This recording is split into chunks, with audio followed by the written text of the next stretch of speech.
Hello everyone, welcome to What If Deku Became the Representative of the Zodiac as Night movie. Before we start, please go support Deistrerk for writing that awesome fanfic. This is the translated version I made. There will be some mistake in character's gender, but of course Deku is a male. It will be Izuku with the powers of the Golden Knights. This story will be to distress since I will make Izuku ridiculously OP with the powers of the Knights. As always, I will be humiliating Bakugo, torturing Mineta, and making Lida very bucked up. Chapter 1. I'm not interested anymore. You can't be a hero without a gift. Those words broke all the dreams of a green-haired boy, extinguished the spark he had in his eyes. But if he trained and improved, he could achieve it, right? No.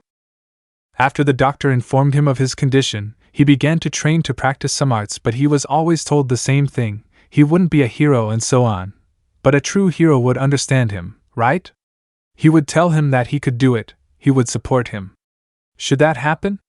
But All Might, I'm sorry you hear it from me, but you'd only be a hindrance to others if you tried to be a hero without a gift to support you, so be realistic, kid. Bye. All Might jumped and disappeared from the rooftop where they were. Izuku, so not even the number one hero believes in me, despite all the effort I've put in. Izuku trained his body from a young age to compensate for his lack of quirk by having an enviable physique. Then he remembers the words of his friend Bakugo. If you want a quirk, jump off a roof and pray that in your next life you get one.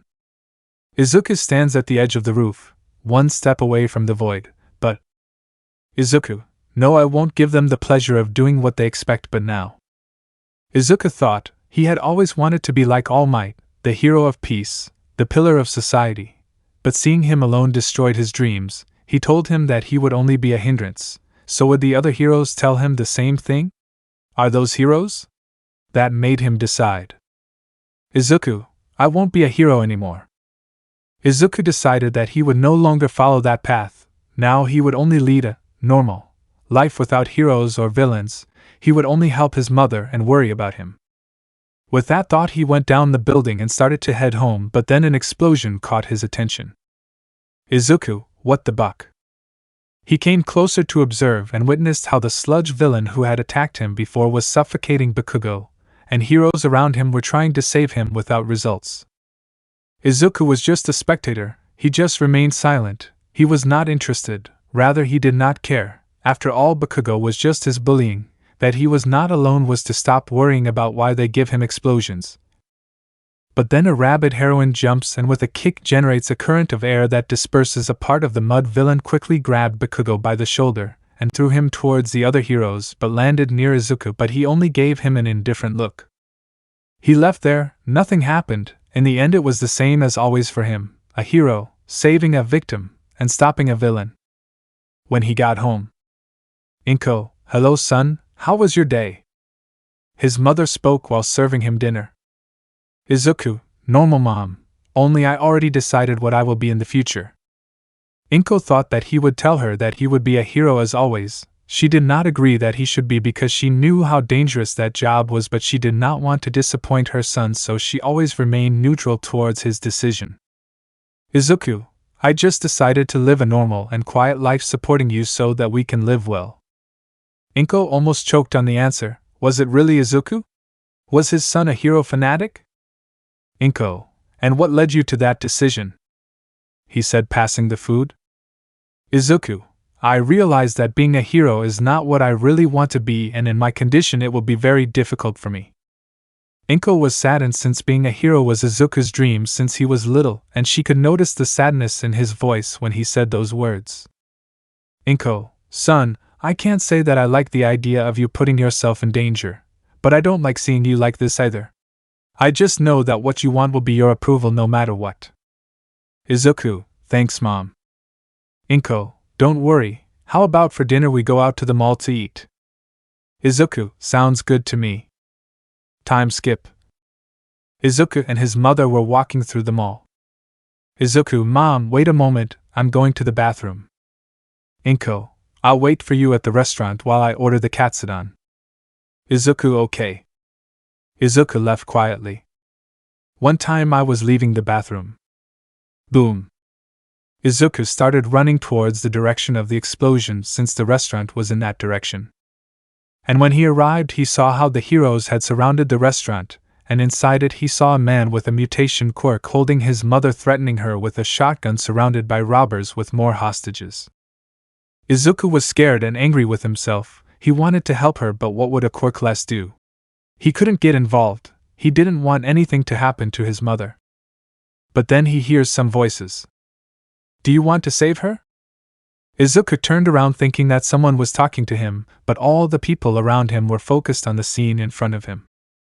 Do you want to help? The same voice was heard. Izuku was looking at his mother worriedly. He saw the fear on her face, so he unconsciously responded. Izuku, yes. Your spirit is strong, even though you said you would give up on your dream. Inside you still cling to that idea. But if you want our power, you will not be a hero. Izuku, I don't care, I'll be anything to save them, to be able to remove the fear from their faces. Then you will be a gentleman.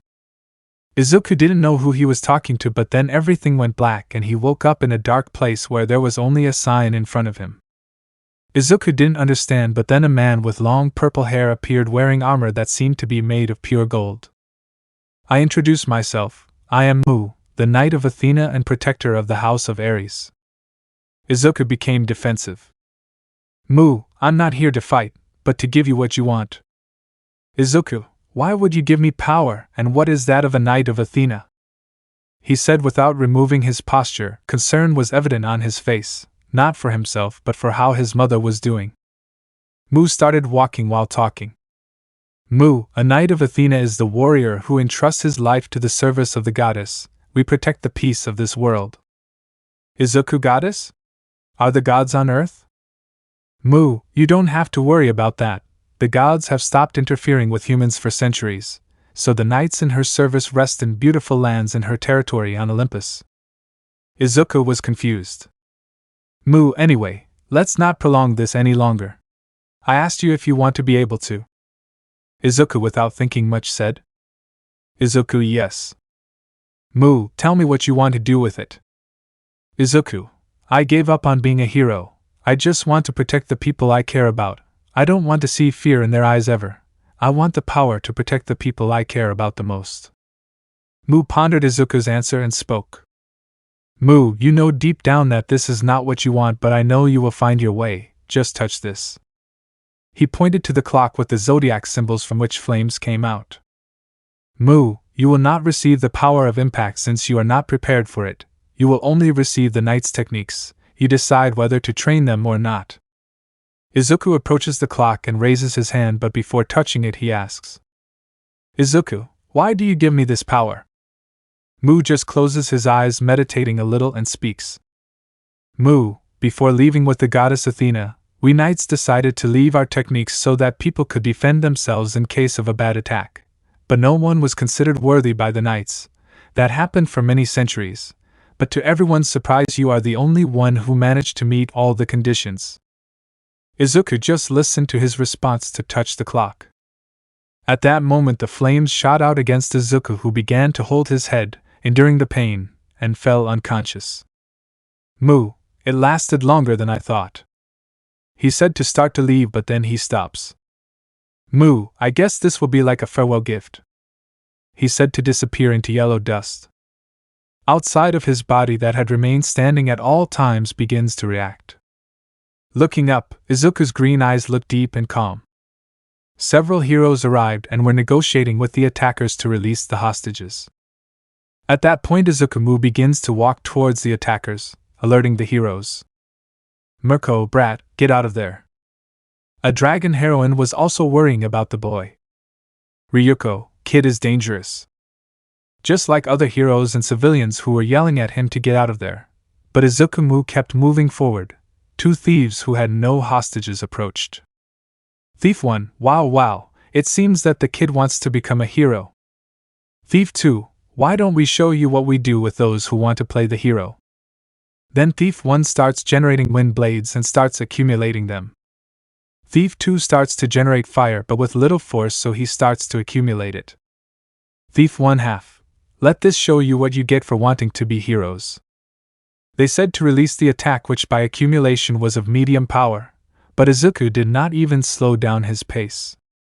Some heroes and heroines started to run to save the boy, but ahead were Mirko and Ryuko, who ran at full speed, but Izuku simply kept walking towards the attack. At that, everyone saw how a crystal formed in front of Izuku. Thief 1, wow, that brat has balls. Thief 2, he's just a brat. Inko was crying when she saw that and tried to free herself from the assailant's grip, but she couldn't. In that, the attack seems to engulf Izuku, but in that you hear Izuku, crystal wall. Everyone watched in amazement as the attack disappeared. Thief 1, what the buck? Thief 2, that's why you were so sure, brat, but let's see how you do with the second round. He said that they would begin to accumulate power in the same way as his partner. The heroes had stopped their advance because of the impression, but then they heard Izuku. Izuku, you have evolved to the fact of being born with power, a power that you waste on worldly things. I can see on your hands the blood of many innocent people, so disappear. Everyone was shocked when the attack that had disappeared reappeared, but this time it was directed against the thieves. Thief 1, what the buck? Thief 2, damn you. He said to launch his attacks, but they had not accumulated enough power, so he was completely swallowed by Izuku's attack hitting the attackers full on. Thief 1 ahhhggg. Thief 2, help me please. They were cooking. The explosion threw everyone off balance, and the scene of seeing two people burning and begging is not something they are used to seeing. Then a thief speaks. Thief 3, kid, don't move or she'll die. He said, bringing the shotgun closer to Inko, but Izuku just stood there watching and then disappeared, surprising and frightening the assailant who was about to pull the trigger when out of nowhere he sees how the shotgun he was holding is crushed by Izuku, who at the same time threw a punch which the confident assailant would not dodge. A serious mistake. Crack. That sound was heard all over the place. Thief 3 Hapia. Boom. Everyone was stunned. A child had sent a man 3 times his size flying several meters. In that, Izuku takes an Inko who had fainted from the fright of seeing her son being surrounded by the fire of the first attack. Izuku begins to retreat, but in the rubble comes out Thief 3, who began to run towards Izuku, who only stretched out his hand. Izuku, extinction of stardust AR. All the spectators saw that from the green-haired man's hand what seemed to be hundreds or thousands of rays were directed towards the thief. Thief 3, your little lights won't do anything to me. He said so that his skin will start to change to a golden one. Thief 3, I can turn my skin into gold, you will never be able to do anything to me. But then a lightning bolt struck his arm and crack. Everyone was amazed as a single attack broke the thief's golden skin. Thief 3, its weight. Crack, crack, crack, crack, crack, crack, crack, crack, crack, crack. Hundreds and thousands of lightning bolts hit the thief. His companions were sitting on the floor, scared by the strength shown by the boy. The heroes took advantage of this to free the hostages and knock out the attackers. Everyone turned to see Izuku, who only had an impassive look as he walked away with his mother in his arms, ignoring the thief who was practically shot by the lights, but then he heard. Ragged. Thief 3, my arm. Everyone looked at the thief and saw how his arm that still held his golden quirk had been mutilated from the shoulder, from which blood began to come out in large quantities. Izuku arrived alone with the paramedics and left his mother. The police were going to arrest him, but then Izuku fainted. I will help you up to this point, he said, seeing an Izuku lying on the floor being carried by paramedics. Chapter 2, I want to be strong. Izuku was beginning to wake up, but this time he had knowledge of things he would never have believed. He was desperate to practice them, but then he remembered his mother and tried to get up. Izuku, what is it? Izuku found himself handcuffed to the stretcher tube. The strange thing was that he was wearing anti-quirk handcuffs. Izuku, why? At that moment the door opened, revealing an officer. Good afternoon, I am Officer Naomasa. Izuku, officer? Where's my mom? Naomasa, Mrs. Inko is fine, she just needs to rest because of the shock. Hearing that reassured Izuku. Izuku, excuse me officer, why am I handcuffed? Naomasa, excuse me, I'll release you now, it's just that your quirk seemed a little dangerous. That's why we gave you that. Do you mind if I ask you some questions? Izuku, not at all. What do you want to know? Izuku was hesitant to say that he had a quirk if no one else knew the Golden Knight. Then what happened when he fainted? He was wondering. Naomasa, to start something simple, full names and surnames. Izuku Hayashi Midorilla. Naomasa, well now, what is your gift? Izuku, excuse me officer, I'm Quirkless. That surprised Naomasa since he didn't detect any lie, but all the heroes who came forward recounted that the green-haired man had taken out lightning bolts from his hands and shot the villain, who also arrived at the hospital in an emergency, and they had to stab his arm, not to mention that he returned the first attack launched against him. Naomasa, understood. One last question as far as you remember the events that happened.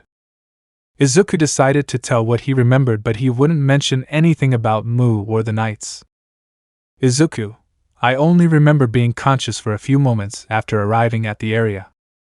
Naomasa didn't find any lies in Izuku's words, so he just thanked him and began to leave. Izuku was left alone. He felt calmer knowing that his mother was okay. But then he remembered the information he had and began to remember to understand the power he had. Izuku, so that energy is called cosmos.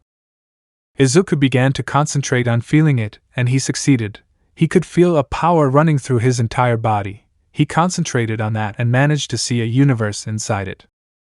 Izuku came out of space. Izuku, this is amazing and the techniques I have will be interesting to learn. Although he had already decided not to be a hero, that did not stop him from learning the techniques that were given to them. Obviously Izuku will practice the techniques. I'm not going to give them all at once. Time skip. It's been a year since the insistent Izuku had no problems. He only had constant surveillance for a few months, which he dedicated to training and taking care of his mother. In the training part he could only master 2 constellations as he had called them, Aries, Taurus, and he was practicing the Aquarius techniques. Although he hoped to have mastered more, he had to recognize that it was extremely difficult to perform those techniques and more to awaken the 7th sense, which only awakened him by having a near-death experience. Izuku, Mom, I'm going to take my exam. Today was the day of the tests. Izuku was only going to enter the support course since although he did not want to be a hero, he was not going to let his notes and hero notes gather dust, so he decided to put together teams. He studied the basics of mechanics and programming all year, turning out to be skilled in those aspects. Izuku, I'm leaving, Mom. Inko, son, you carry everything. Izuku, yes, Mom, don't worry, I studied a lot and I'm only entering the support course, so I'll only have to take a written exam. Inko, it's obvious that you've grown up, you sound more mature for your age. Izuku left the apartment in the direction of UA. Time skip. He was already in front of the academy facilities, when his senses alerted him and he moved to the side, dodging an explosion that was going to hit him from behind, courtesy of Bakugo. Izuku, was there a need? Bakugo, what are you doing here? Damn Deku, if you came to be a hero you better get out. A damn Quirkless will never be able to be one.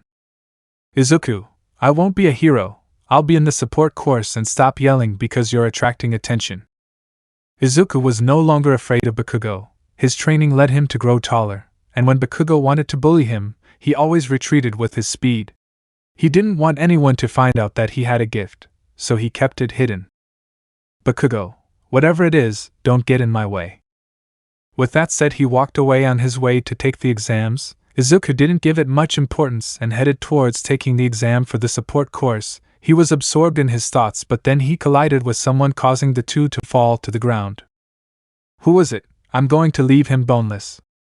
The person Izuku collided with was the pro-hero Mirko. Izuku, sorry, I wasn't looking where I was walking and I didn't notice you.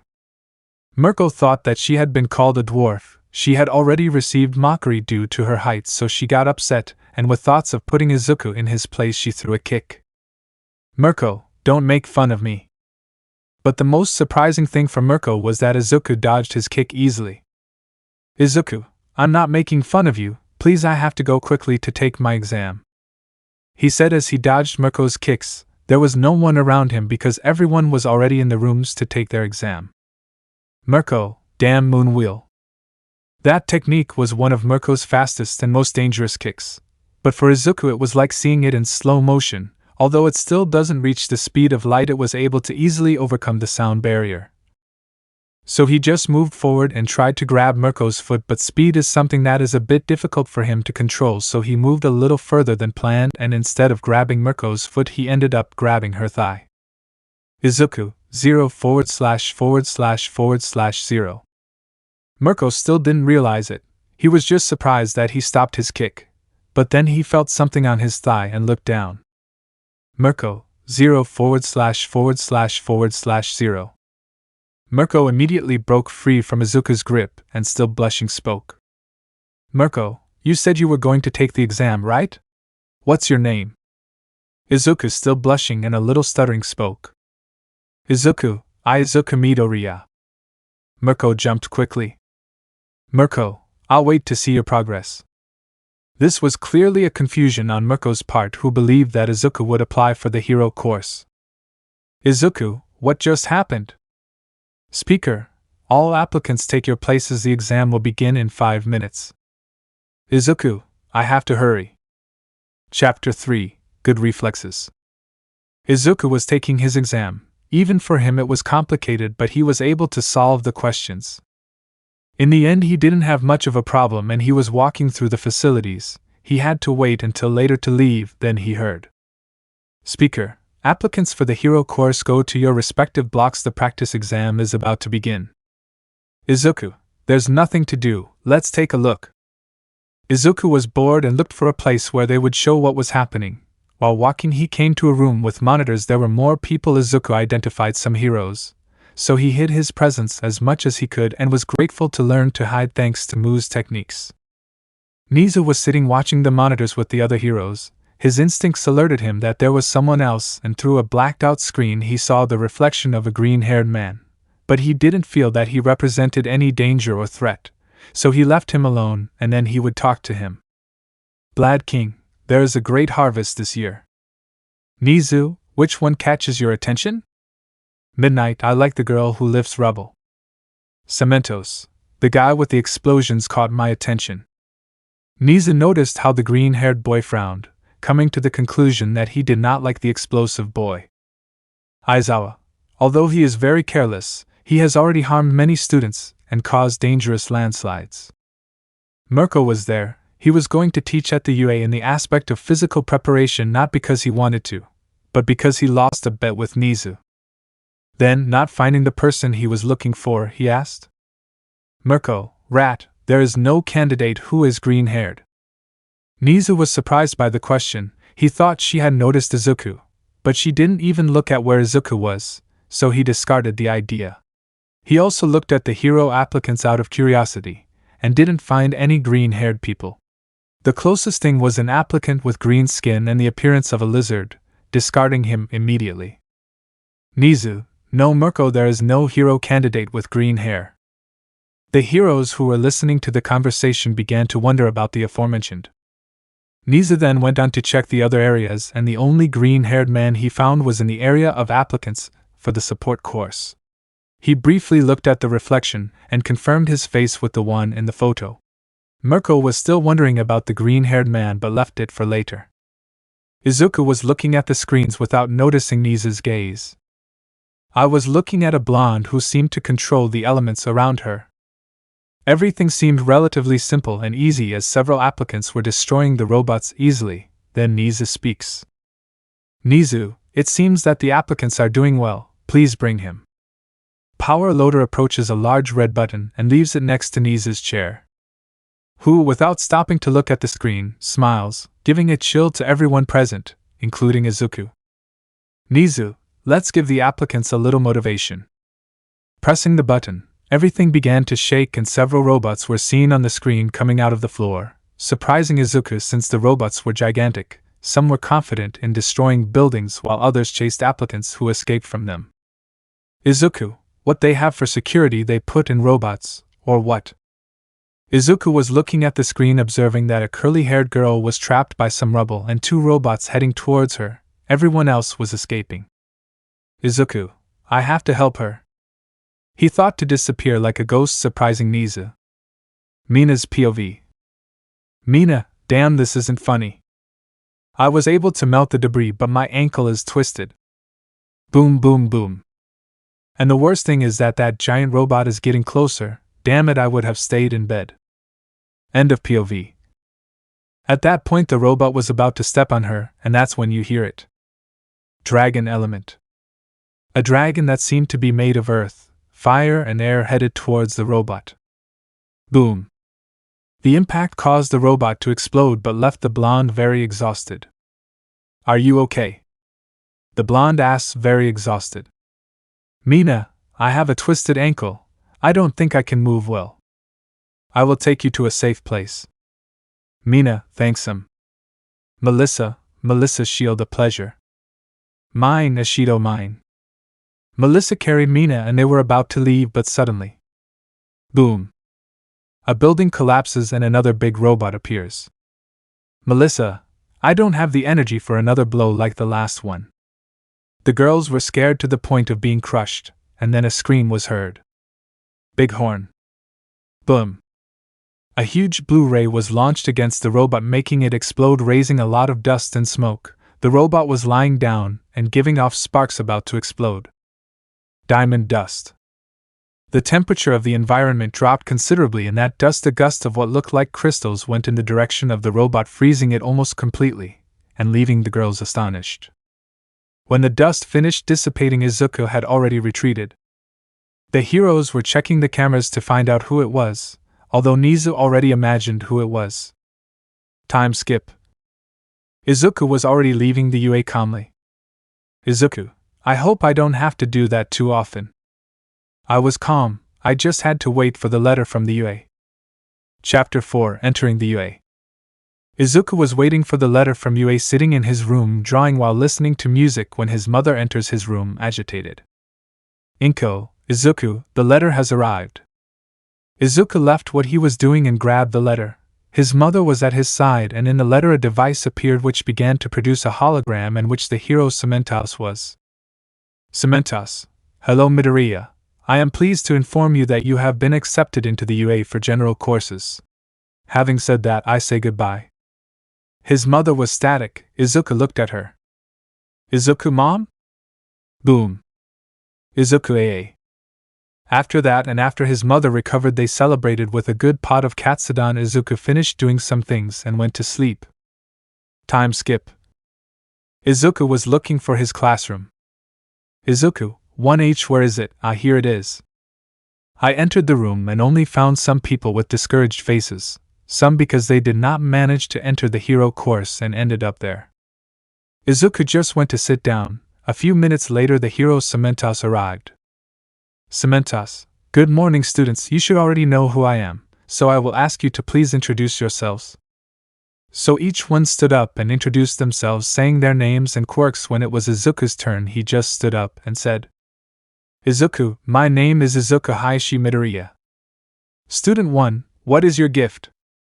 Izuku, I am Quirkless. The whole room fell silent and some murmurs were heard. Izuku did not pay attention to it, he was already used to it. Then those who were missing showed up.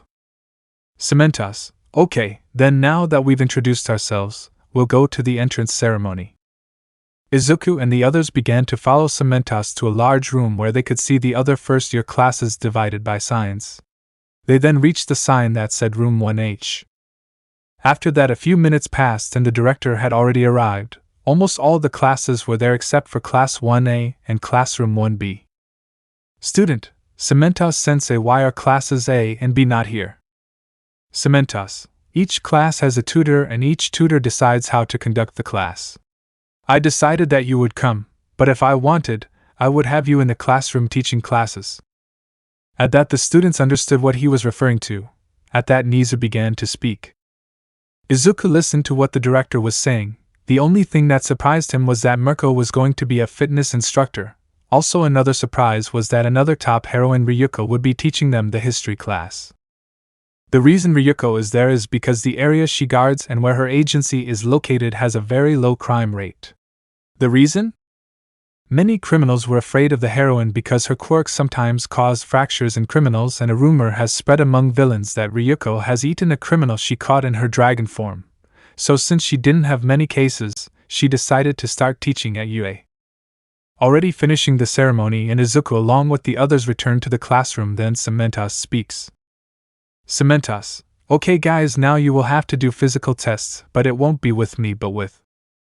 The door opens loudly and appears Mirko, with me. The students were happy because the vast majority of them wanted to be heroes, and the one who was going to teach them was the top hero, Mirko. Mirko, okay brats, go change and go out on the field, I'll make your muscles scream in pain. Everyone got a chill when they heard Mirko's words and they left quickly. After changing, everyone left. Mirko, okay, go and run around until you pass out on the racetrack. Student 1, Mirko sensei. Mirko, what do you want, brat? Student 1, those in the hero class are already occupying it. Mirko, that damn mummy on top of that, take the track away. If you are wondering why she is not going to another track, it is because the other tutors have set them aside for their classes. Mirko, mummy. Aizawa, sorry Mirko here is busy. Mirko, I set aside this place. Aizawa, every teacher is independent, so it's worth it to me. Mirko was already about to launch himself into a fight with Aizawa at that. Izuku, and if we do the laps even if they are there. Aizawa, as long as they don't interfere with my students' practices, normal. Mirko calmed down and shouted. Mirko, okay then everyone start running until I tell you to stop. Everyone in the classroom gulped and started running, while those in the heroism class were in their tests. Among them was Bakugo, who upon seeing Mirko decided that she would be one of his women. He wants to build a Muslim harem, so in all the tests he decided to excel. Already finishing the tests, Bakugo was in first place, and in second was Todoroki. Bakugo turned to see Mirko, and received some praise or something for being in first place, but she was not paying attention to him, she only saw someone who Bakugo hated. Bakugo Deku. That's right, Mirko was looking at Izuku. He had recognized him and wanted to see how his endurance and strength was, so he would devise tests. He would also have the entire room participate to see his limits. But first she would ask what his quirk was, but then an explosion occurred behind her, and a gray-haired boy flew towards the green-haired boy. Bakugo, Deku. Izuku immediately ducked, dodging the blast. Mirko was about to kick the Muslim when the Muslim's words left her in shock. Bakugo, how dare a Quirkless like you get attention? Mirko was surprised. Quirkless? The person who stopped and dodged her kicks easily was Quirkless.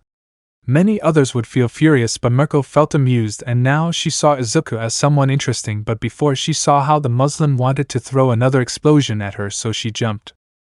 He was furious with the Muslim. How dare a simple Deku call Mirko's attention? He would show him his place, but then his explosions stopped coming out. Bakugo, huh? Bakugo turned and looked at his tutor. He thought he was a bum, but then he realized who he was.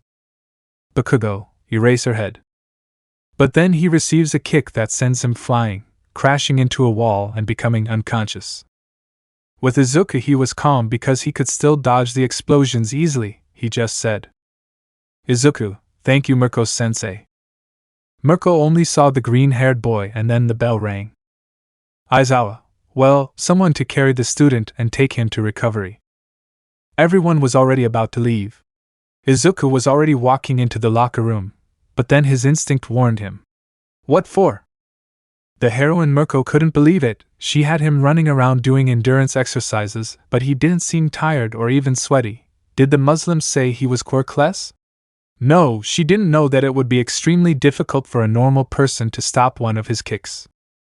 Mirko, we'll see your reflexes. He whispered and jumped towards the green-haired boy and was about to give him a strong kick. Aizawa, Mirko. Mirko, lunar ring. He saw how he was about to kick Izuku hard and tried to reach him with his ribbons without success.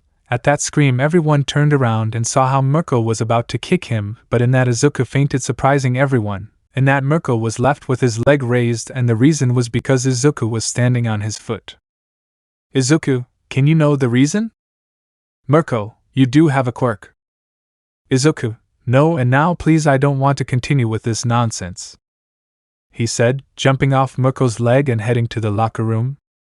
When Izuku had left, everyone was still in shock. They couldn't believe it, since Izuku said it was Quirkless, but they saw how he easily dodged one of Mirko's fastest and most dangerous kicks.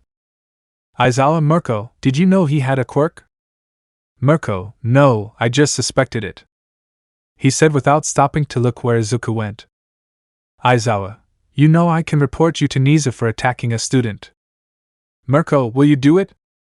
"Aizawa, no, I don't feel like it," he said to get into a bag that no one knows where it came from and fall to the ground asleep. Time skip. Izuku was leaving and heading home, when suddenly a white-haired girl stopped him. "Mirko, Midoriya." Izuku turned around. "Izuku, what does Mirko-sensei want?" "Mirko, I came to propose something to you." "Izuku, I will not enter the hero course." Mirko had remained silent since that was what she was going to offer him. Izuku was leaving when Mirko regains his composure and speaks. "Mirko, then you will be my training partner." Chapter 5, Rabbit and Dragon. Some time has passed since Mirko's request, or rather order. Izuku initially ignored her, but as insistent as the rabbit was, she ended up agreeing to be his training partner, and she had to say that she was improving a lot, more than anything because the constellation she was practicing now was Libra and required a great tempering of her body. Something that training with Mirko helped with. Of course, he didn't tell her about the constellations, and he hadn't used any techniques in front of her. He had also met the heroine Ryukyu, who was surprised to learn that she was a great friend of Mirko. As he found it ironic, the wildest heroine was the best friend of the calmest and most orderly heroine. He got along well with her since they both had fascinations with quirks. Even Izuku showed her his notebooks, which surprised the heroine Ryukyu. With Mirko, her training was intense and mostly ended in a 1-versus-1 confrontation. Izuku thought it would be easy since he had stopped her kick twice, but when Mirko started jumping and bouncing off the walls, it was difficult for him to follow her trajectory, and he received some hits. Now Izuku was in class with his teacher Cementos when the bell rang. Everyone was leaving when Cementos spoke. "Cementos, young Midoriya and young Shinso can stay for a moment." The two nodded, and when everyone left they approached the professor, and he handed them each a sheet of paper. "Shinso, excuse me teacher, this is..." Izuku was just reading the pages. "Cementos, it is a permit so that they can go on an excursion together with Class 1A and 1B. Izuku, Professor, I'm not interested in the heroic class." Shinso just looked at his friend in disbelief. Yes, during this time Shinso and Izuku became friends. Izuku taught Shinso a little about hand-to-hand fighting and so on. "Cementos, I know you wanted to go to the support team creation course, so we'll send you so you can see the students' quirks and create some upgrades for them as a test to enter that area. If you're wondering why he didn't enter that area at first, it's because he was focused on his training and signed up at the last minute, and there were no vacancies, so he had to go to general courses, which he's in now." Izuku, okay. "Cementos, and you, young Shinso, teacher Aizawa saw potential in you, so you will do some internships at USJ." Shinso understood. Time skip. All the students from Course 1A and 1B were leaving for their respective buses to go to USJ, and since there was one seat left on each bus, Izuku and Shinso had to go separately. Izuku asked to go with the B team, so Shinso went with the A team. On the way there was no problem. On top of that he made new friends, which were Tetsu, Aways, and surprisingly Minoma. Everyone was having a nice time when they arrived at the place. When they got off they went with Shinso, then Aizawa stood in front of the students. "Aizawa, well, for these practices we will have the support of the heroine in Rescue 13. At that point a brunette girl jumps up and starts praising the heroine, and after an explanation of why quirks are dangerous, they entered, amazed by the facilities of the place. Aizawa approaches 13 and speaks to her in a low voice. "Aizawa, where is All Might?" 13. Because he was in an interview and signing autographs, his time ran out. Aizawa just snorted irritably. He couldn't believe he was so irresponsible. At that Izuku feels a presence, and moves forward until he sees the source directly with a frown. Aizawa sees him separated from the group. Aizawa brat, don't separate yourself, it's not a picnic. Izuku, something's coming. Aizawa looks at Izuku strangely when a kind of fog begins to form in the fountain from which people begin to emerge. Kirishima, great, they even have fake villains. Aizawa quickly returned with 13 and notified the students. Aizawa, those aren't fake, we're under attack. 13, get the students out of here. Blad King, we're going to fight to kill time. With that said, they organized themselves and 13 began to quickly take everyone out. Aizawa and Blad King were fighting when Aizawa yells at what appears to be his leader, a person with hands all over his body. Aizawa, who are they and what do they want? We are the League of Villains, why do we come? We simply come to kill the symbol of peace. Aizawa simply listened while dodging the attacks. The students were just a few meters from the exit when out of nowhere a black fog appeared blocking the way. 13 boys behind me, he said to get into a combat stance. Good afternoon, I'll introduce myself. I'm Kurogyri from the Villain League. Can you tell me if All Might is coming or if the schedules have changed? The fog was expressed when a gray-haired boy and a red-haired boy jumped into the fog with the intention of hitting him. Kurogyri, well, since they won't give me an answer. He began to form more mist that made the two who launched themselves against him disappear and began to advance towards the students. 13 in a quick movement activated his quirk absorbing the mist. Kurogyri, I can't let you do that. And with his mist he formed a portal in front of him, and behind him the heroine was about to be absorbed, but then a green-haired man quickly took her out of there. Izuku, okay sensei. 13 yes, thank you. The two looked at Kurogyri. Kurogyri, okay, enough with the games. The mist quickly spread and swallowed most of the students including Izuku.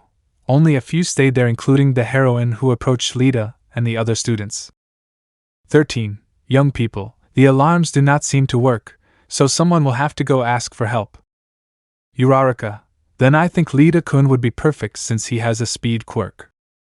Lida, I can't abandon them like that wouldn't make a hero. 13. Young man, right now we have to ask for reinforcements, so you will have to do it, in order to save everyone. Lida just nodded seriously. At that, Uraraka began to float a large stone slab above Kurogyri, releasing it above him, which only formed a portal and left there. When Kurogyri entered the portal, they gave the signal to Lida, which began to run. Kurogyri was coming out of another portal formed. When he saw Lida heading for the exit, he tried to formally enter another portal but was immediately absorbed by 13 who stood in front of Kurogyri. Kurogyri, you know you won't do anything to me. 13, it is not necessary. At that point, a door slam is heard, implying that Lida could have left. Kurogyri, TSK Tamura won't like this, she said to disappear. Then a green-haired girl approaches the heroine. Ibra, excuse me, what happened to our colleagues? 13. He probably scattered them all over the place, he said seriously. Ibra, I will pray that nothing happens to them, he said, putting his hands together. 13. I hope you are all okay, I will take you out now. The heroine and the students who were there left the facilities waiting for reinforcements. Elsewhere with Izuku, he was on top of a ship surrounded by villains with a girl with a frog quirk, one with balls on his head, and a blue-eyed blonde with glasses. The problem was that the guy with the balls on his head was crying while trying to touch the girls who were hitting him. Izuku is just looking at the situation. He had to come up with a plan to get everyone out of here. Izuku, I have an idea. Chapter 6, Cosmos Roars. After Izuku introduced himself and asked about the quirks of those present, he thought of a simple idea. He had Mineta throw the balls from their heads, causing them to fall into the water. The villains were initially worried, but when they saw that they did nothing but hit each other, they decided to ignore them. Izuku, well, Shield, are you sure you can create the whirlpool? Melissa, yes, although after that I will be exhausted. Tsuyu, and what am I going to do? Izuku, you will carry Miss Shield and the dwarf. You will have to jump to the shore. Tsuyu, and how will you get out? Izuku, don't worry, I can take care of myself, he said self-assuredly. Mineta, I can't keep taking out more, he said with his whole head in blood. Izuku, ready, set. Melissa concentrated and the water began to move. Tsuyu grabbed Mineta by the head and held Melissa by the waist. Izuku, now. The water began to shake furiously and the villains began to collide with each other, and because of the purple balls in the water they remained stuck together. Izuku also jumped to the shore, avoiding the whirlpool from reaching him. He went in the opposite direction to Tsuyu. Izuku, well, let's see how things go. He said to start going to the different places. He saw how the students of the hero class defeated the villains, and he also noticed Shinso defeating some on his own. Izuku was going to go to the exit when he hears Mineta scream, then he runs, noticing how the guy with the hands was about to touch Melissa. He quickly runs and in his field of vision he could see Aizawa on the ground and a humanoid creature with a bird face was hitting him, and a few meters away from him a bleeding and unconscious Blad King. Shigaraki was about to touch Melissa, and she was scared since from her hiding place she could see how she disintegrated her master's skin. He was tired so he couldn't use his quirk. Shigaraki with a smile was about to touch the girl, but then he had to step back and avoid a powerful kick. Tamura, who are you? He spoke, changing his face from happiness to total frustration for not being able to kill the girl. Izuku didn't answer, he just stared at Shigaraki, but then he ran towards the Noma. Aizawa, brat, don't come. Aizawa said, alarmed. Izuku ignored his warning and went straight to the Noma. Izuku, bighorn. Aizawa was surprised since according to the files Izuku did not have a quirk, although he suspected it was a lie. When he dodged Mirko's kick, but he thought it was a speed or dexterity quirk, but he saw a large blue light come out of Izuku's palm. The Noma thought he could resist it, but the impact made him retreat a few meters. Izuku took advantage of this and quickly got Aizawa and Blad King out of danger, and quickly returned to Melissa and the others. Izuku, get the teachers out of here. Melissa, and what will you do? Izuku, I'll buy time. Something tells me that guy with the hands won't let us leave in peace. Shigaraki moments before was about to attack Izuku but stopped when he saw how he sent his Noma flying. Now he was angry as he watched the green-haired boy get Aizawa and Blad King out of there. Shigaraki, Noma kills that child. He spoke very irritated and scratched his neck. The Noma quickly recovered and let out a loud roar as he started running towards Izuku. Izuku, it's time for them to go, he said as he started running towards the Noma. The boys simply obeyed and got the teachers out of there. The Noma was about to hit Izuku but he dodged it by jumping over the Noma. Quickly landing behind the Noma and grabbing the monster's ankles he began to freeze them. When he froze them up to their knees he jumped away from the Noma thinking that would give him time. But the Noma began to give strong and fast blows to his legs, breaking the ice and making his legs bleed, but he didn't care. Izuku, what is that thing? Izuku watched as the Noma practically broke his legs. Then he dodged Shigaraki, who while trying to attack Izuku spoke. Tamura, you won't be able to defeat the master's creation. The Noma is made to defeat All Might. Izuku was surprised since he was told that thing was to kill All Might. He jumped again to dodge Shigaraki. Crack GRKG. Izuku turned around and was surprised. The Noma managed to get one leg out of the ice, but instead of getting the other one out in the same way, he simply pulled and ripped it off. Even so, he saw how the affected limb regenerated. Izuku jumped away from Shigaraki and the Noma. Shigaraki, Noma killed that kid already. The Noma lunged at Izuku again, this single leap and into the air. Izuku, Star Revolution. Imagine it's Izuku, and the lightning is blue. The rays began to fall on the Noma, causing wounds all over its body, but the monster continued to regenerate. Izuku himself did not want to kill the monster. He only wanted to incapacitate it or somehow stop its advance. Shigaraki just watched irritated as the Noma couldn't hit Izuku, which irritated him. Then a mist appeared at his side. Shigaraki, you should be stopping them from escaping. Kurogyri, it won't be of any use. One managed to get out of the facilities. Shigaraki, what damn, if you weren't our only way out I would kill you right here. This is a game over. Kurogyri, it seems you're having trouble with a boy. Tamura, that brat is ruining my plans. Help the Noma finish off that kid once and for all. Kurogyri just sighed and expanded his mist. With Izuku he was focused on dodging and attacking the Noma, but suddenly everything is surrounded by Kurogiri's mist. Izuku, what the buck quagged. He couldn't finish because the Noma's fist came out of the mist and hit him in the stomach, but he couldn't recover because several punches came out of the mist from different directions. Boom boom. He could dodge some, but there were others that he couldn't dodge. He continued like this for a few minutes, but he couldn't hold out any longer. In a bad move he was exposed, and the Nomu took advantage to kick him in the back, which made him spit blood and sent him flying. At the entrance everyone was gathered and 13 was quickly leading them towards the exit now that Kurogiri was no longer there. Melissa was looking at the center of the facilities that were covered by some trees which did not let her see Izuku's fight. Tsuyu, Shield-san should be fine. He was very confident that he could face that monster. Melissa, but Ajuri-san is fighting against something that even Aizawa-sensei couldn't defeat. The girls were unsure as they all headed towards the exit. A few meters from leaving, something collided with the side of the entrance.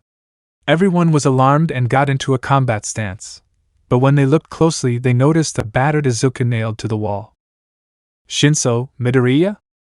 He said to run in his friend's direction to get him out of there. Some more boys also went to help.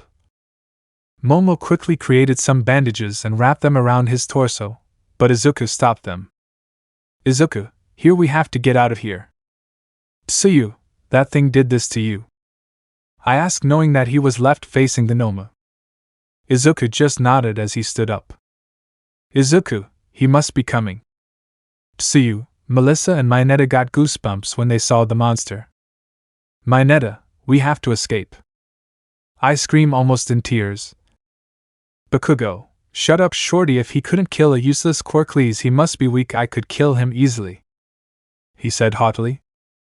Ajuri, Aizawa-sensei couldn't fight that monster either, he said, looking at a fainted Aizawa with bandages on some parts. Bakugo, he's probably useless, he said arrogantly. 13. There is no time for this, take the young man there and get out of here. Without a word, a redhead and a silver-haired man were about to help Izuku, but something landed several meters from where they were. Izuku, it's here. Izuku begins to advance towards the Noma. Izuku, like I said, I'll face him. When the raised dust cleared, everyone was frightened by the appearance of the Noma, which began to run towards them. 13 boys behind me. Before Bakugo finished speaking, he went against the Noma with an explosion, and Izuku, who was ahead, also threw an explosion at him, and then continued on his way towards the Noma. Bakugo, Shini. Arriving with the Noma, he let out a huge explosion, releasing a lot of smoke. Bakugo, I'll be number one, this trash is nothing against me, I'm superior to those useless people. He was about to continue talking, but the Noma's arm came out of the smoke, grabbing Bakugo's arm. Bakugo, what the buck? Crack. Bakugo, AHHRRGG. The Noma broke Bakugo's arm by bending it in a very unhealthy way. The smoke cleared, revealing the Noma without a scratch, still holding Bakugo. Bakugo, damn you, he said to try to release an explosion with his other arm, but before he could do so, the Noma slammed him against the ground again and again, starting to form a crater. 13 and the others just watched this worried, they didn't know what to do. He couldn't use his black hole quirk, or he could mistakenly absorb Bakugo. At that the Noma grabs and hits Bakugo's face, releasing him and sending him flying towards the exit, breaking the doors.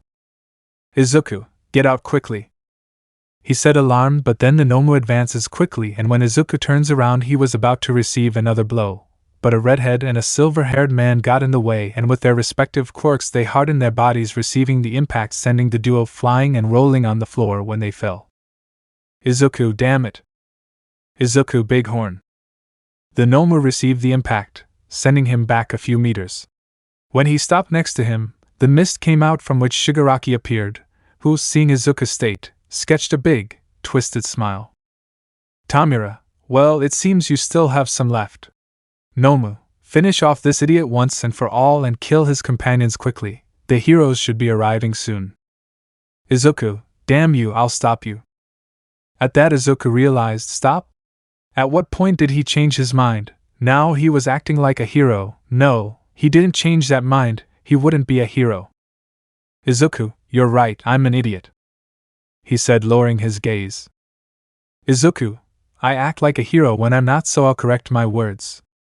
He raised his gaze, which became sharper, and began to release a kind of aura cosmo around him that began to increase. Izuku, I won't stop you, I'll eliminate you. The boys and the heroine were about to leave, but they heard those words, wondering, is he really going to kill them? They wanted to be heroes, but they never thought they had to kill, so they shuddered when Izuku said those words. They were already approaching the exit, but Lida appears with several heroes. Lida, Lida, president of Class 1A, brought the reinforcements. I speak announcing your arrival. Nizu, 13th report, he said, seeing the state of the teachers and students. 13. Nizu, first of all we have to help a student who is fighting against a monster that, according to the words of a villain, is made to kill all might. Where is he? She said, upset. Nizu, he said he couldn't transform and that he would only be a hindrance, so he didn't come. Leave that aside and take us to the student. 13 quickly led the heroes while the wounded were treated by recovery. The heroes were wondering which student it was until a scream was heard. Izuku Cosmos roars. Only Mirko, Ryukyu, Cementas, and some other teachers recognized that voice. Ryukyu began to transform as he ran. Mirko and the other heroes quickened their pace. When they arrived, they saw Izuku surrounded by an aura cosmos. Before anyone could say anything, they watched as the aura surrounding him slowly turned from blue to a bright gold. Izuku, the 100 dragons. Everyone around Izuku was amazed. Hundreds, no, thousands of dragons came out. Without a doubt, the name was too small for the technique, but when he performed it, the bandages they made on him came loose and the wounds he had began to bleed again. Shigaraki managed to get out through Kurogyri, but the Nomu received a full blow, not cutting his skin like the Stellar Revolution. For each dragon that collided, it tore his body to the point that his regeneration had a hard time continuing. The attack raised the Noma, and when it ended, the Noma was bathed in blood but was still regenerating slower, but was still alive, things that scared the heroes because they knew that if they received that attack they would not come out alive. Shigaraki, who took his distance, was scratching his neck to the point of bleeding. Tamura, Noma Matala. But Izuku changes the position of his arms. Izuku, I'm not done yet. As he changed the position of his arms, all the water around him began to shake, the taps broke, everything began to go in Izuku's direction. Izuku, rising dragon. All the water spun around his fist, forming a large dragon. The dragon dragged the Noma away, and although the Noma struggled to resist, the dragon dragged him anyway, lifting it up into the skies. They replaced the person with the Noma. The dragon that was made entirely of water was with the Noma in its jaws. Izuku, I'll finish this, I won't let that monster come back. He raised both arms, joining them together. Izuku, prepare yourself to know what absolute zero is. At one point the temperature of the whole place dropped drastically, and the water began to freeze.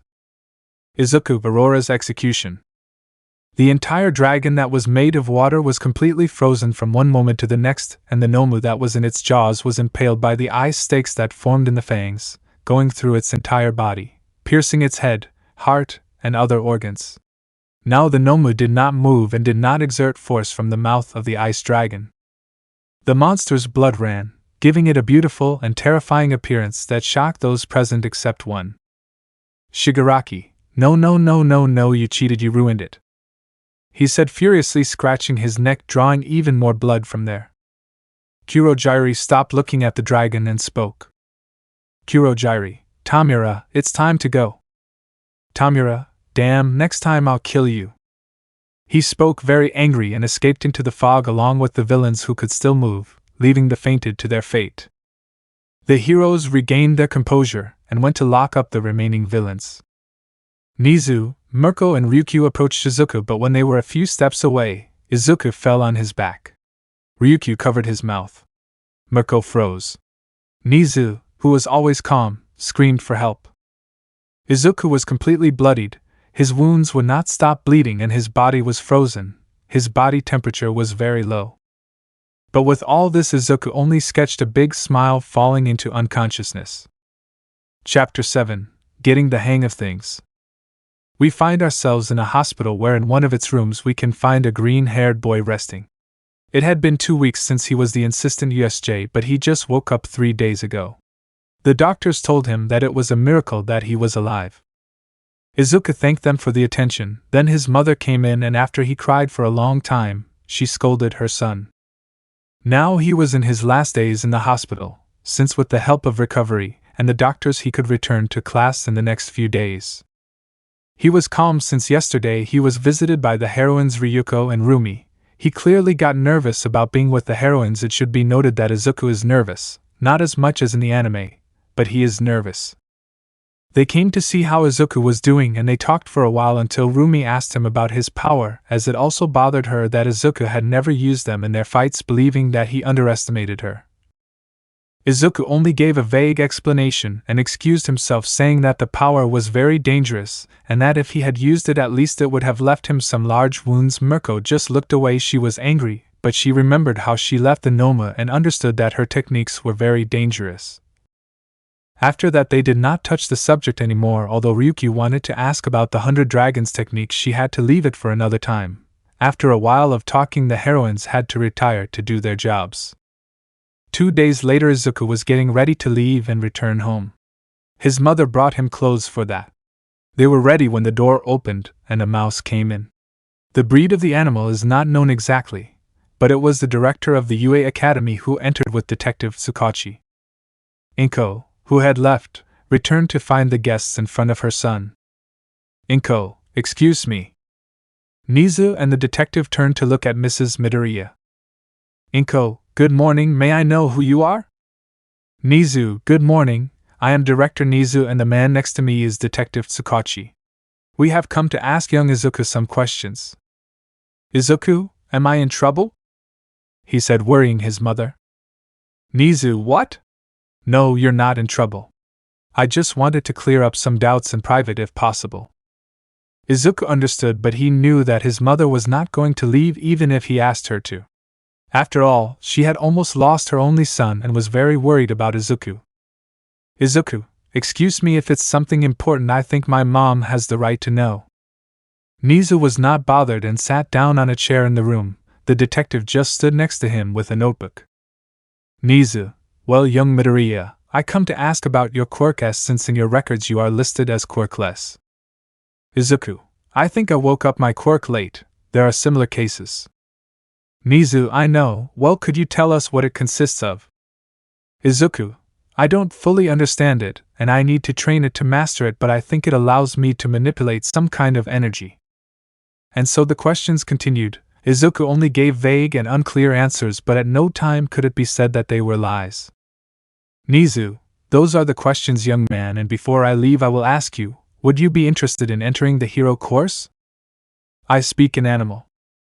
Izuku, excuse me, director, but even having this power, I decided to go to the support class and I hope you respect my decision. Nizu, well, but I think his gift would be very useful for heroism. Izuku, Sai, it's all about the gifts because you see that it's good and you want to use it for something even though I already said no. Tell me, director, if I were interested in the hero course, don't you think I would have applied there in the first place? Nizu, but his gift would save many people. Izuku, stop, director, don't try to put morals or pressure on me. I made my decision a long time ago. You won't make me change my mind. You're telling me the lives I could save. You better focus on the students of the hero course being able to save those lives. I'll only worry about the people who are important to me.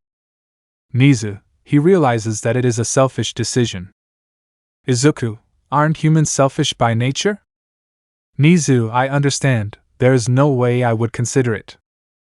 Izuku, you can't get back lost time or wasted words.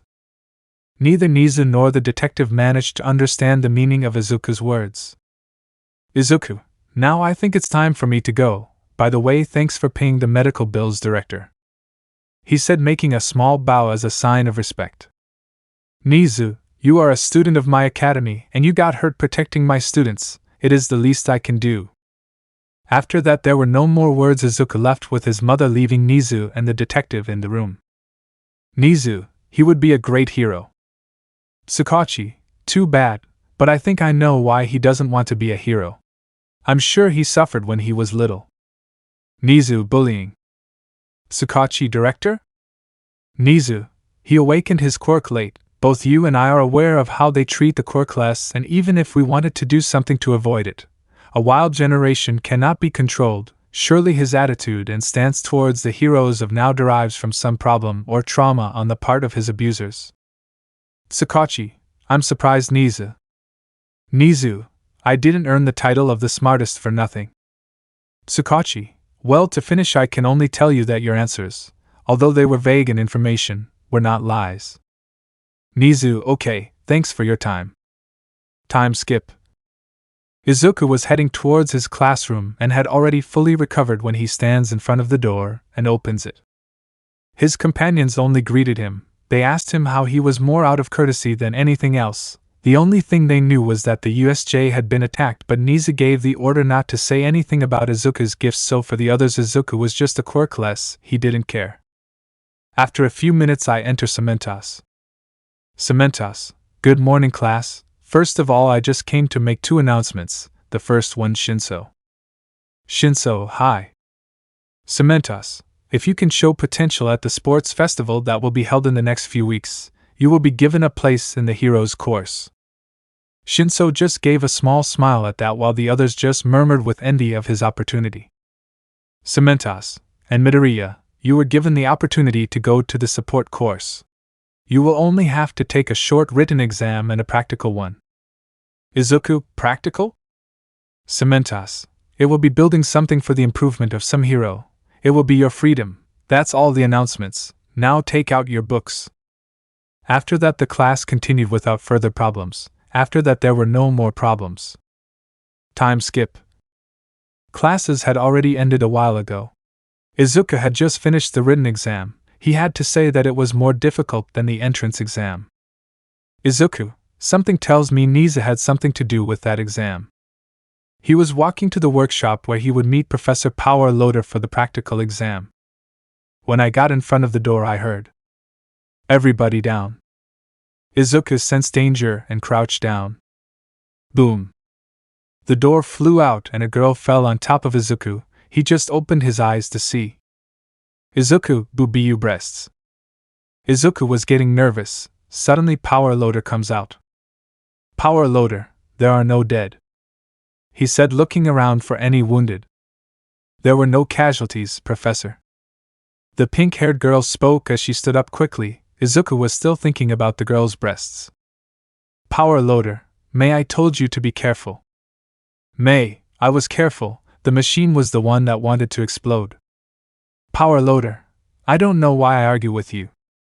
The teacher looked at the floor and saw a boy. "Power Loader, and you are?" Izuku quickly regained his composure and stood up. Izuku Midoriya, I come to take the practical exam." Power Loader, to Midoriya, "I remember Nizu said something about it, come in." Izuku, okay. I went with the professor to a table away from the explosion. There were machine remains on the floors and it was a complete mess. Power Loader, okay, it will be simple. Do you know the top heroes and their quirks? Izuku, yes, I know how they work. Izuku was already imagining where this was going. Power Loader, okay, choose one of them and you have 2 hours to make something useful for them using what you see in the workshop. Time starts now. Izuku immediately started looking through the parts, and the heroines that came to mind were Ryuko and Rumi. But he chose Ryuko since she is a bit limited due to her quirk, and he knew more about her transformation due to the conversations he had with her. 2 hours later. Power Loader, okay, stop. Izuku finished the last touches, although they were more of a design, so he proceeded to explain to Ryuko what he chose and how it worked. It was an extendable claw. It looked small, but Izuku showed how it increased in size, so that when Ryuko transformed she could easily match them. It also had the advantage of activating an electric shock to immobilize the enemy. He continued explaining until Power Loader finished reviewing it. He didn't see many problems, so after thinking about it. Power Loader, well, young inventor, welcome to the support course. Izuku looked happy as he held back his desire to jump and laugh. Power loader. True, the director told me that when you finish taking your exam, go see him in his office. Izuku just thought about what Niza needed him for as he left the workshop, thanking and saying goodbye to Power Loader. Already in front of the director's office, Izuku knocked on the door. Knock, knock, knock. Nizu, pass. Izuku entered the office. Nizu, young Izuku was waiting for you. Izuku, good afternoon, director. Why did you call me? Nizu, well, young man, I want to propose a deal to you. The animal speaks bluntly.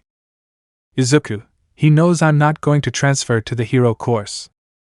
Nizu, yes, I know, but I want you to design their costumes that could increase your reputation in the industry. Izuku, and why would I have to do it? Nizu, it's an opportunity I'm offering you. Izuku, I wouldn't miss classes. Nizu, he will only go to the special programs that we will give to the hero courses, such as camps and others. He will not be with them all the time. Izuku, well, it will help me practice. Nizu, so things are already confirmed and you can withdraw. So Izuku left the place and retreated to his home. With Nizu, who was sorting out some papers, he heard the door open, and when he looked up he saw a black-haired man who looked like a vagabond. Nizu, what brings you here, Aizawa? Aizawa, I was just curious about the green-haired boy's answer, he said in a low voice. Nizu, I accept the proposal, although the closest event scheduled for that course in which he can attend is the Wild Hussycats camp. It will be a while until he is with you. Aizawa, as his reason for all this is. Nizu just sighed at the question, left the papers and answered. Nizu, young Izuku has great power. I want to take advantage of the opportunities for him to develop faster. Maybe he doesn't want to be a hero, but when a great villain appears and is too big a threat, he will see no other option but to intervene. It's like insurance for us. Aizawa, you want to use the boy as a weapon? Nizu, no, he is too smart for anyone to manipulate him. He will only be an insurance, not a weapon, and I am somewhat interested in knowing more about his gift. Aizawa, you still give me the creeps. Nizu, ha ha ha ha, well, even though I said that, I just hope we never have to use Izuku. I enjoy the peace. Chapter 8, Attack on the Camp. Izuku was lying on the bus window. He had to go to camp, which was already giving him a headache. He wanted to continue studying and training, but they were Nizu's orders. He was already seriously thinking about changing to Shiketsu. Tsuyu, sorry Midoriya. Izuku snapped out of his thoughts. Izuku, something's wrong, Azui-san. Tsuyu, only Tsuyu is fine, and regarding the topic, Midoriya, I am totally honest with my thoughts, so I wanted to ask you what kind of quirk you have. Everyone who was chatting fell silent to hear Izuku's answer. Izuku, none, I'm quirkless. Needless to say, no one believed him, as everyone at the USJ witnessed Izuku's attacks, including the great ice dragon that broke part of the roof of the structure. Kirishima, but we saw you throwing lights from your hands at the USJ monster. Kaminari, it's true, we saw how you faced that monster. Izuku, I don't feel like talking about it, please don't ask. Everyone was silent. Bakugo wanted to beat him up for answers, but he would wait. After a while the bus stopped and everyone got off. After that the heroine's wild Hussycats arrived, making a rare presentation according to Izuku. Mandalay, well, our camp is in the middle of all this forest. Kaminari, great. Kirishima, this forest is amazing. Mandalay, if you hurry you will arrive before lunch, we will be waiting for you. Kirishima/Kaminari, what? Siro, guys, we have to get back to the bus. Kaminari, everybody run to the bus. Pishibob, I don't think so. With his quirk he caused a huge avalanche with everyone voting except for Izuku. We can go now. Everyone turned around in surprise and noticed a green-haired boy who was sitting on top of the car. Mandalay, you didn't have to go down. Izuku, I'm from the support course, I don't have to do the hero practices. Pishibob, then you'll go in the car with us, he said to Drag, the green-haired boy. Aizawa, you won't do anything improper to him, right? Mandalay, I hope not, you know he's at that age. Time skip. We are 3 days after the arrival. Everything went smoothly. The students of Class A arrived tired. Some reproached Izuku that he knew what was going to happen and he let them fall. After that the normal thing was to rest, and the next day they had training. Izuku only saw them and sometimes gave advice with his notebook. He sat under a tree and wrote down improvements for the hero class. Now it's night time. The teachers organized an activity for classes A and B, but Izuku went with Kota to his secret place. Izuku played with Kota since the latter only tolerated Izuku approaching him since Izuku told him that he was not a hero. At this moment they were in Kota's cave when some footsteps approached. Izuku thought it would be Mandalay or Pishi Bob. But a light illuminated the entire cave. Izuku turned around and saw the forest burning behind a hooded person. Izuku quickly got into a combat stance. Izuku, who are you? Nobody you have to worry about. Wait a minute, you're one of the 2 brats that kid with the hands is looking for. Izuku remembered Shigaraki, then he reinforced his combat stance. They told me I have to take you alive, but they didn't say anything about not being able to break 1, 2 or all of your bones. Izuku, stop hiding behind a mask. If you're going to fight, show your face. It's okay anyway, this mask is very annoying. I speak to begin to take off the mask. Seeing his face, tears began to fall from Kota's eyes and Izuku was overcome with a great amount of anger. That person is the one who killed dozens of people, left Kota without parents, and how many more has been taken from their loved ones? Kota, you are muscular. Muscular, I know you, brat. Kota, you killed my parents, the hero's water hose. Muscular, so you are their son. Those bastards left me with a bad memory. He moved his hand to his eye socket where a missing eye was noticeable. Muscular, well, I'll take it out on you. Izuku, you don't forget someone. He said to move forward. Izuku, Star Revolution. Muscular immediately covered himself in fibers, receiving and enduring the impact, covering himself more and more with the fibers each time a lightning bolt tore through him. Izuku took Kota and surrounded Muscular. With his speed he began to run back to the camp, when a giant shadow appeared. Tokoemi, get away. He said so that Izuku would step aside when he saw that the crow could not control its shadow and launched an attack. Izuku, Bighorn. The light plus the attack caused Tokoemi's shadow to shrink, making Tokoemi calm down. Tokoemi, thank you, Midoriya. Izuku, we have to go back quickly. They both ran back to camp. Arriving at the camp they met Aizawa and Mandalay, who ran towards Kota, who was crying. Mandalay, Kota, did they hurt you? Kota, the sniff is here. Mandalay, who? Izuku, Muscular. Hearing that, a chill ran through Mandalay. Izuku, we found him in Kota's cave. I didn't defeat him. I had to get Kota out of danger first. Mandalay, thank you. Aizawa, what do they want? If they wanted to eliminate us, they would have already reported some death. Izuku, they are looking for 2 people, one of them is me, so they want to kidnap someone else. Mandalay, Ragdoll contacts all students, they have to go back and avoid combat if possible. Aizawa, also tell them that everyone can use their quirks. Ragdoll sent the message and little by little the students began to arrive, some injured and others scared. Momo, Professor, there are some of those creatures that attacked the USJ. Although we managed to defeat one, it was not as strong as the one from the USJ. Out of nowhere Kirishima arrives with a wounded Bakugo leaning on his shoulder. Izuku, that idiot probably threw himself at the first villain that appeared. Kirishima just gave a small nod implying that what Izuku said was true. Out of nowhere a large blue flame appeared heading towards them. Izuku, glass wall. The attack was going to hit, but a muscular man comes out of the fire running towards the wall and punching the wall, which when it sees that it resists, begins to hit several times, recovering each fiber that is broken by the return of the impact. Crack. Izuku, shit. The wall broke and Muscular heads towards Izuku with the flame behind him. Izuku, Aizawa. He turns to look at Aizawa and the other classes fighting against 2 Nomis who took the opportunity to attack from behind. Izuku, damn. Out of nowhere yet a pillar of ice is generated receiving the flare. Todoroki, leave the fire to me. He spoke while standing next to Izuku. Izuku, I'm counting on you. Out of nowhere the ice pillar falls, revealing Muscular.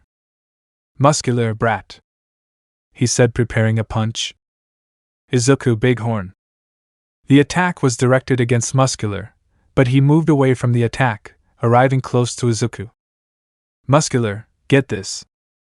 He threw a punch that Izuku blocked with his arm, leaving him in pain. Muscular, you're tough kid, your arm is supposed to break. Izuku, shut up, lightning plasma. Muscular was covered in the countless rays. Izuku, TSK, those fibers are annoying. The fibers overlapped, so the rays broke them only to find another layer. Muscular, come on, boy. Another blow was aimed at Izuku, but this one jumped over Muscular's head, landing behind Muscular. Izuku, fire capsule. Muscular, you are funny kid. I speak while receiving the blow. Izuku, you are a cockroach. You're welcome. Izuku dodged someone who seemed to be wrapped in a blanket who tried to bite him and backed away again as a blonde girl tried to cut him with a knife. Muscular, that's my damn prey, he said to catch Izuku off guard. Izuku, damn.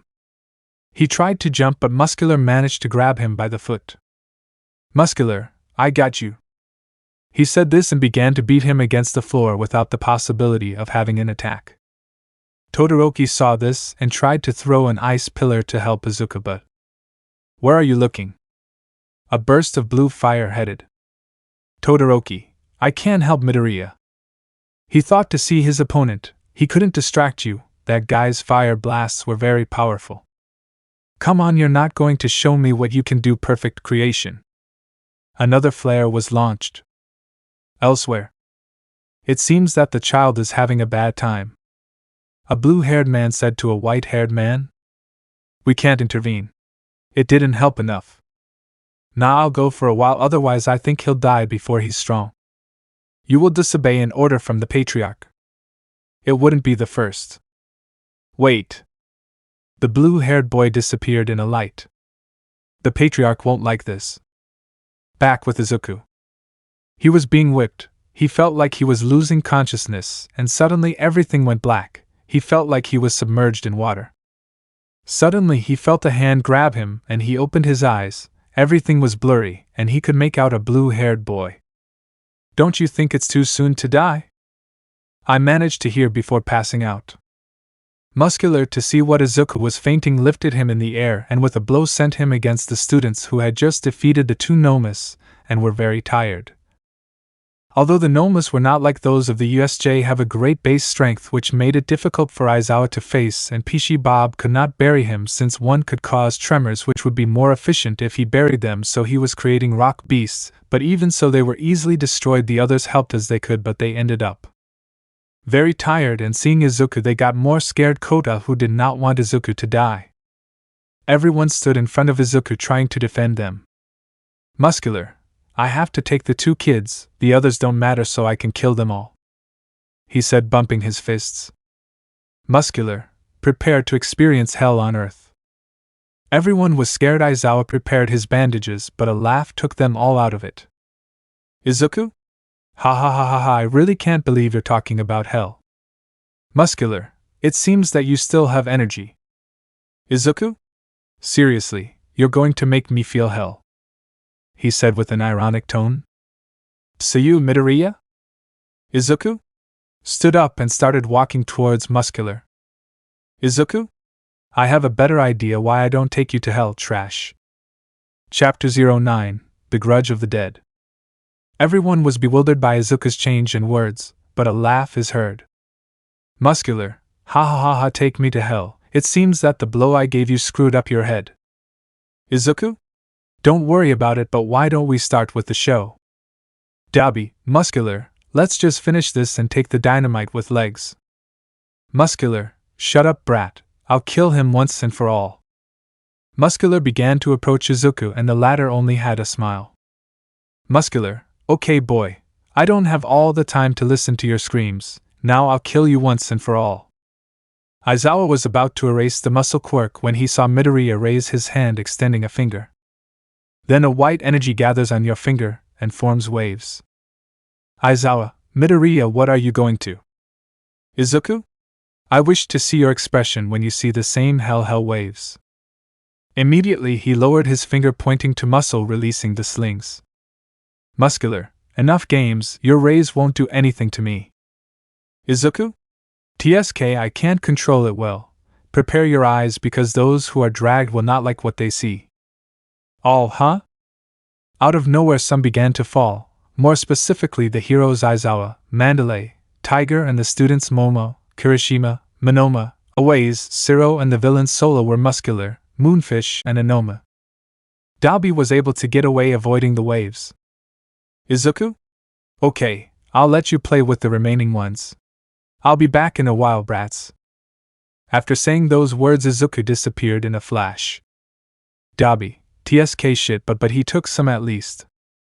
He said that he wanted to throw a flame and eliminate everyone, he was already tired, and no time did they tell him that there was such a problematic boy among the students, so he only began to concentrate on taking those who asked. Dabi, don't get in the way. He thought it would be enough, but with everything that happened he forgot someone. Ice Pillar. Todoroki, I'm still here. Dabi, Mr. Compress. Mr. Compress, I'm coming. The villain was about to throw his marbles but an avalanche covered them. Pishi Bob, take those who are unconscious to the back. Those who are injured take care of those who are unconscious and those who can fight do not let anyone get close to them. Students, hi. They started another fight. Elsewhere. Everyone who passed out at camp started to wake up in. Kirishima, where are we? The redhead screamed, still confused, but when he concentrated he had to hold back a scream and the urge to vomit. Everyone who saw him barely woke up saw how his body turned pale, so they turned to see who he was looking at. Vomiting. Some could not hold back their vomiting when they saw the sight. A row of people, mostly in capes or funeral clothes, saw their emotionless faces. Some seemed to be simple skulls walking, others could see missing parts of their body, like parts of their face were missing and so on. What shocked them the most was that there were children who were in the same or worse condition. But they all had one direction and a big hole in the center of everything. They could see how the people in the line jumped through the hole. Muscular, where the buck are we? He said without being so affected by the sight. Izuku? Well, it seems that they woke up very quickly. Everyone turned around and saw Izuku sitting on a very high stone. Aizawa, Midoriya, where are we? Izuku? Calm down, bum. Aizawa just frowned. Izuku? Does the name Yamatsu ring a bell? Momo, who came out of her stupor in fear, remembered some stories. Momo, we're on Yamatsu Hill? Izuku? Bingo. Everyone turned to look at Momo waiting for an explanation. Momo, seeing all the eyes on her, proceeds to explain.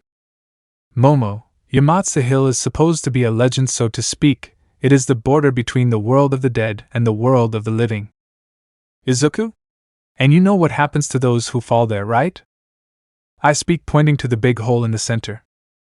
Momo, those who fall there will not be able to return. Their souls will be judged to see if they will receive peace or eternal suffering. Here I change things a bit with Yamatsu, since those who saw the anime or read the manga know that it is the entrance directly to hell, so I will change some things. I hope you don't mind.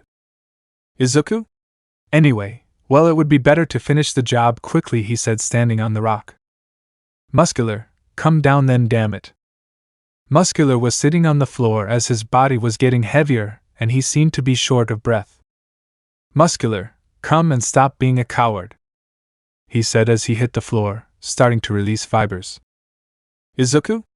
I would notice where it hit if I were you. I speak without stopping smiling. Muscular looked down and saw a flower next to where his fist fell. Muscular, lots of games. He proceeded to pull the flower off the floor, and out of nowhere a deafening scream was released, raising a large amount of dust. Muscular was sent flying by the sound wave. The others covered their ears, feeling like their eardrums were going to explode. Moonfish couldn't stop his eardrums from bursting, as having his arms tied to his body might not have been a good idea. Virtually going deaf. Muscular spat blood as he fell. Muscular, damn. Izuku? Okay, wait a moment, I have someone to bring. Everyone stared at Izuku strangely. It seemed like he didn't care about anything that was happening. Inside Izuku's mind, Izuku was waking up feeling like he was lying in water, then suddenly getting up remembering what happened. But all he could see was a large lake in which he was standing. He couldn't see the end of the lake, only that he was in the center. You finally wake up, brat. Izuku turned around and looked at a golden knight, but it wasn't Mu. Before you ask, I am Manigoldo, Golden Knight of Cancer. Izuku, we're in my mind, right? Manigoldo, well, shorty, you know. Izuku, what happened to my companions and the attack? Manigoldo, let me talk, brat. Well, to summarize, I brought some to Yamatsu, and the others don't know. Izuku knew what it was. He obviously reviewed the cancer techniques, and knew what it consisted of. Izuku, have you defeated them already? Manigoldo, that's your job. Since you've recovered, why don't you go? Izuku, okay, how do I wake up in my body? Manigoldo just stretched out his finger, touching Izuku's head. Manigoldo, bang. Izuku felt a powerful clash of cosmos. Out of your mind. Muscular, what is believed? He had already recovered thanks to the fact that he was releasing fibers and had covered his head. He did not become deaf. Now he had become accustomed to the environment, so he jumped to attack Izuku, but then his fibers stopped forming. Aizawa, there are more heroes here. With his bandages he holds Muscular's foot, sending him to the ground. But then he had to dodge like the others as Moonfish stretched out its teeth to attack. Although he was deaf, he knew what his function was in this. But when one of his teeth cut Aizawa's forehead, it wasn't serious, but the blood that fell entered his eye, forcing him to close them. Which I take advantage of to attack Izuku, who had his gaze down. Muscular disappears. When he was about to hit him, Izuku jumped into the air and landed behind Muscular. Izuku, that was close. Are you okay? Kirishima, Midoriya, is that you? Izuku, yes, sorry for worrying you. Everyone was baffled by Izuku's personality changes, but they would leave that for later. Muscular, we will finally fight, damn it. Muscular threw himself at Izuku again. Izuku, diamond dust. Muscular jumped, dodging the ice blast that was launched, connecting a fist with the back of Midoriya. Izuku, ugh, damn it. Izuku clenched his fist, taking advantage of the fact that he was close. He hit Muscular in the face. Muscular, prepare to die. Izuku, typical phrases of a fourth-rate villain. He jumped back. Izuku, Star Revolution. Muscular, that doesn't affect me. He spoke while covering his entire body in fibers again. Izuku, TSK. He took distance again, but did not notice that a sharp tooth extended from behind until a few moments before it pierced him. He dodged it but received a large cut on his back. Izuku, damn. Muscular, I got you. Izuku, great body. Before performing the tank, he relived a blow to the stomach. Izuku, ugh. Which made him spit blood and fly away. Moonfish received a blow from Kirishima when he sent one of his teeth through Izuku. He was distracted from the fight, so he received the blow from Kirishima. Monoma, who copied Kirishima's quirk, appeared from behind trying to hit him, but he dodged it by jumping and stretching his teeth again. Everyone was fighting against him. Returning to Izuku, he quickly stood up although he was staggering. Muscular wanted to finish this quickly, so he hit him again, and although Izuku covered himself, he sent him flying again, but he recovered in the air, landing on his feet, and without wasting time. Izuku, glass wall. Muscular, who ran to give him another blow, ended up breaking the invisible wall, so he began to hit it. Some of its fibers were broken by the return of the impact, but he replaced them without problems. Izuku fell to the ground to catch his breath. The blow to his torso hurt, and he couldn't breathe properly. The wall was destroyed, worrying Izuku, who was still on the floor, thinking that the wall would hold a little longer. He tried to jump to avoid Muscular, but he was already very close. But before he hit Izuku, a hand grabbed Muscular's ankle. Muscular, who the buck? He fell silent when he saw that one of the dead people was grabbing him, and not only that, more dead people came out of the floor, starting to grab Muscular by his legs and arms. Some started to bite him, others tried to scratch him, but he was covered in fibers, so he didn't feel anything. Muscular, what the hell do they have with me? He grabbed one's head and with his strength made it explode. He split another in half and thus continued massacring those who appeared. Muscular, why don't they stop appearing? Izuku, who was watching the scene, understood what was happening. Izuku, damn, look at their faces, did you forget about the people you killed? Muscular, what? Izuku, they are the people you deprived of their lives, brothers, children, parents, they all have a grudge against you which does not let them rest. Many more ghosts began to emerge from the floor. Izuku, now that you're here they'll get their revenge. Muscular, so what does it matter if only those who want to come can come? He said to crush, split and dismember the specters that came out. Muscular, I killed you once, you're weak, I can kill you a second time. Izuku, as if I would allow you. Izuku, fire capsule. The blow impacts against the muscle, burning its fibers. Muscular, damn brat. He wanted to hit Izuku but two specters stopped him. A woman and a man grabbed his arms, preventing him from hitting Izuku. Before in the fight against Moonfish. Thanks to everyone fighting and that you are only one, they were able to catch Moonfish. Momo created a rope and a muzzle to prevent him from using his quirk when they turned to go help Midoriya. Everyone was surprised to see all the specters that went against Muscular. Listening to Izuku's explanation, they were horrified by the amount of specters that came out and the way in which Muscular massacred them, and they started running to help, but they watched as Muscular was about to hit Izuku again. The next thing left Mandalay pale, two people that she didn't think she would see again. Tears began to fall down her cheeks. Those who held Muscular's arms tightly were the hero's water hose. His sister. With Izuku and Muscular. This one, because he was a geek of heroes, knew what they were, but for him they were Kota's parents, the two of them. They just held Muscular's arms, turned to see Izuku assisting towards him. Izuku understood what he meant and felt a knot in his stomach, but immediately began to increase his cosmos. Mandalay's sister just turned to look at her sister, giving her a warm smile. Mandalay understood what she meant. He saw those smiles many times she was telling him. Thank you? A scream came out of her, a heart-rending one. Mandalay's sister.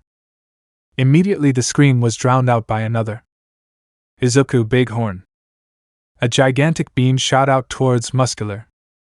Muscular, damn weaklings, get off of me. Apart from his arms, other specters were grabbing the muscles of his legs, preventing him from moving.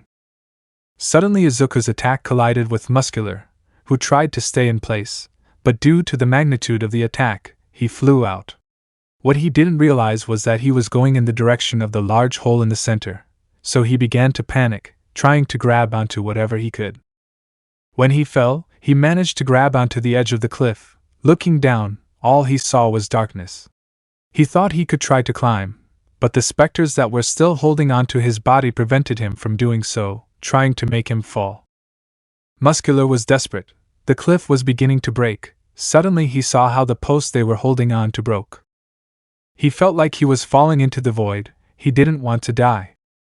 Muscular knew. A scream that echoed and was lost in the depths of the abyss. With Izuku he was tired, but he saw Mandalay crying and approached her. Izuku, they are at peace. Mandalay turned to look at Izuku with her eyes red from crying. Izuku, they stayed here. Surely out of concern for Kota, they were surely afraid that Muscular would go after him. Now that that villain is dead, they are at peace. They will be able to rest with a calm mind. Mandalay just nodded as she calmed down and looked at the cliff where her sister went.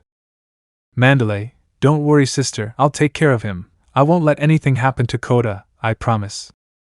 Let me know in the comments below if you guys want the next part. Also check out my other video that has been shown and left. Thank you for watching. If you enjoyed this video, please like and share this video. And have a fantastic day. Bye.